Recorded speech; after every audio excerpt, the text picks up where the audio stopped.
Hello, and thank you for joining me today as we begin our discussion on the nervous system. So, for starters, your nervous system is the first system to develop after fertilization. So, when you're conceived, fertilization happens. Nervous system is the first one to develop because it has to direct everything else to take place. And this first little bundle of cells we call the neural ring. And this controls and regulates all functions of the body. So, you don't function without your nervous system. And it is the most important because nothing works without it. There are two parts to your nervous system. One of them is called the central nervous system, and that's what we're going to focus on first. So the central nervous system, or CNS is how we abbreviate it, is comprised of your brain and your spinal cord. So in your cranium you have your brain and your cerebellum, which is the lower part of your brain, and your brain stem. But everything is there, and then your spinal column, your spinal cord is your second piece. So brain, which includes the cerebellum and the brainstem, and then your spinal cord, are all your central nervous system. Everything else is the other one, which is called the peripheral nervous system, which we'll talk about later. Your brain is a large bundle of nerve fibers, and it's a nerve center with sensory function. So it has sensory function, it does cognitive function, cognitive is misspelled, motor function, and information interpretation. Your brain does everything and controls everything in your body, and all that you do is all controlled, all conducted right here. But this is your brain. This is what is called the cerebrum, which we're going to talk about today. This bottom chunk here, this is your cerebellum, which is your vital functions are all controlled there. The brain is composed of the brainstem, the cerebellum, and the cerebrum. So the brainstem is this piece. So you see your brainstem here. It includes your midbrain, your pons, and your medulla oblongata. So all of these are make up your brainstem, which is essentially the top piece of the spinal cord. They are right in conjunction with this last little segment here, which is called the cerebellum, which again functions with all the primitive functions that we have are controlled in your cerebellum. And then your cerebrum, this top piece, the large part of your brain, the majority of the volume of your brain, this is what separates us from, this is what makes us human, is this cerebrum. And there's different pieces to it we're going to talk about. Things like your corpus callosum, which is here in the middle. You have a sulcus here, convolutions as well. Your meninges we'll talk about. All this will be discussed as we dig into what makes us us and how our brain kind of works and functions. So again, the cerebrum, the big part, is the largest part of the brain. So the largest part of your brain is your cerebrum. There are two cerebral hemispheres, a left and a right half. So if you look at the brain, you can cut it into left portions and right portions. They are separated by this corpus callosum. So that thing we looked at in the last picture. Your corpus callosum is a bundle of nerves that connects your two hemispheres. Some other structures that we'll talk about. You have convolutions, or called gyri. Gyri are out patches, so these are the pockets of nerves, bundles of nerves, the thing that looks like little segments that you can tear out a piece of. Those are gyri, or gyri. They're separated by sulcus, sulci, or plural version. A sulcus is a groove. So those are the grooves that separate your convolutions. And your fissures, if you have a really deep sulcus, we call it a fissure. You have a couple of those that separate large portions of the brain, of the cerebrum. And so we'll talk about these different portions, and we'll talk about the fissures that separate them as we look at what makes us us. So again, this is your cerebrum. You have different lobes to your cerebrum. You have a frontal lobe, which we're going to talk about, which is this big piece in the front. If you think about it, your frontal lobe is protected by your frontal bone. Your parietal lobe here in the middle is protected by your parietal bone. And in the back, you have your occipital lobe, which is again protected by your occipital bone. The last lobe of the brain, a big piece, is called the temporal lobe, which, as you can guess, is covered by the temporal bone. Each of these lobes has different function to it, and we'll talk about different locations of some of the major things that that make us human and we can do, and why different injuries impact us in different ways. So these are your different looks. If you look at this picture here, you see this big long groove down the middle. This is separating your left and right hemispheres. This is a fissure, which we're going to discuss. And then the separation between, say, your frontal lobe and your parietal lobe, this is a sulcus.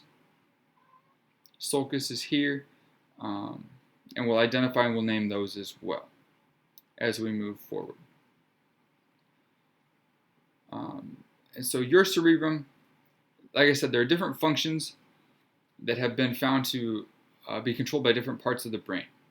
And so we've learned this by people who have had portions of their brain removed or damaged.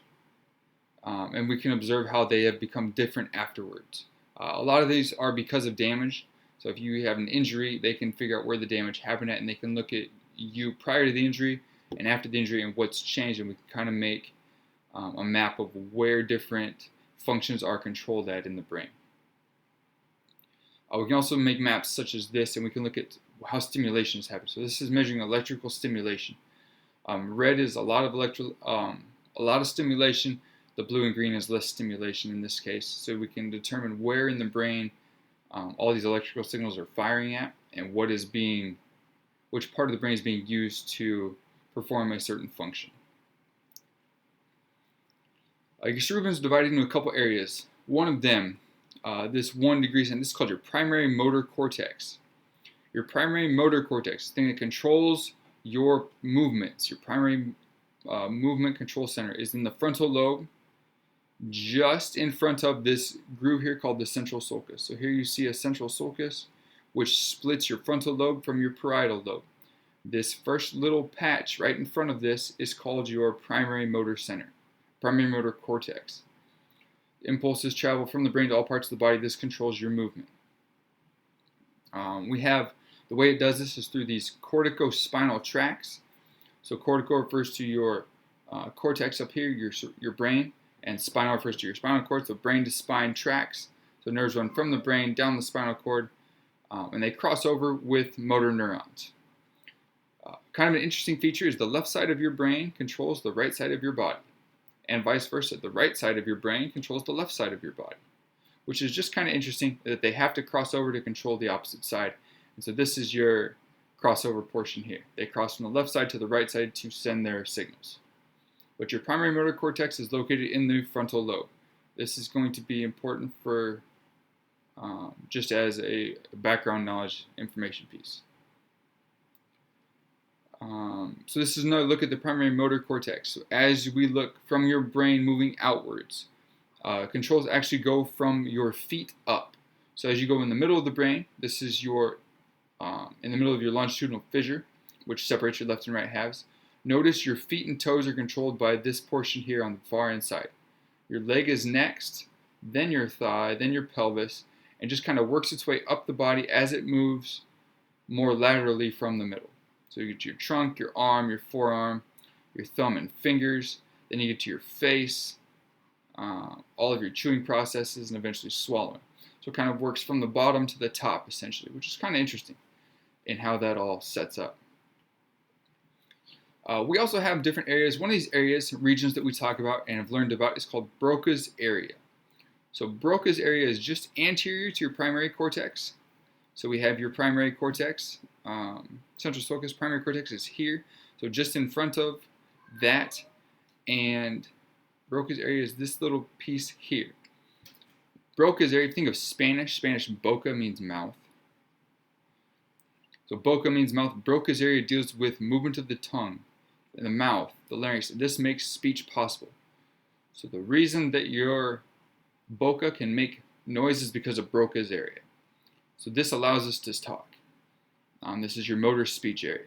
This controls your ability to make, inform, and say words. If we talk sensory regions, sensory is information coming in. You'll notice your sensory area here, which is shown right here, is very close to your primary motor cortex. It's just posterior to that. It's in your parietal lobe. But your sensory areas interpret information coming in. So information comes in from the outside, they get interpreted here. They produce feelings and sensations, so things like temperature, touch, pain, and pressure. And again, it's in your parietal lobe just posterior to the central sulcus. And the posterior parts of the occipital lobe control vision. This is why if you get hit in the back of the head, sometimes you have blurry eyes, that you have damaged or caused interruption with this vision center in the back of your brain.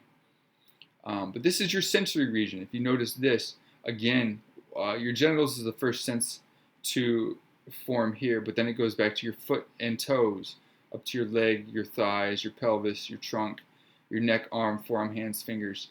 It's very similar to your motor regions. But we're talking sensory here. Your cerebrum. So areas that are not your primary motor area or sensory areas. So you have your anterior lobe, your lateral parietal lobe, temporal occipital lobes. These are what we call association areas, which aren't these primary centers, but they work with them. They function with them.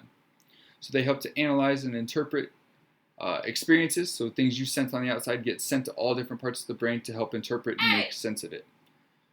These regions function in memory, reasoning, so deciding different things. They make they sense verbal indicators. They allow you to make judgment calls, and they control your emotions, which we will talk about here moving forward.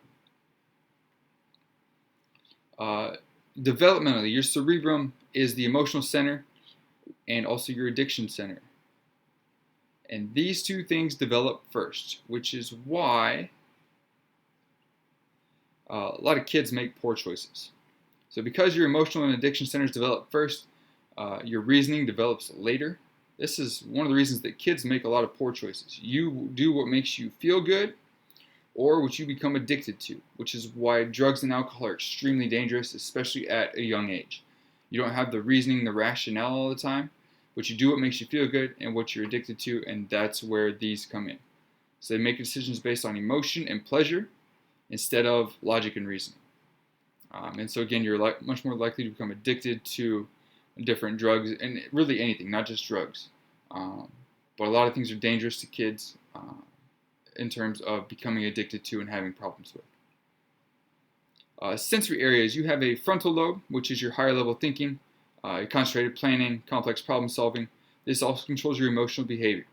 So that because it does this kind of thing, so the emotional side of things develops first, your complex problem solving develops later, along with your awareness of consequences. Your parietal lobes interprets and understands speech, deals with thoughts and feelings.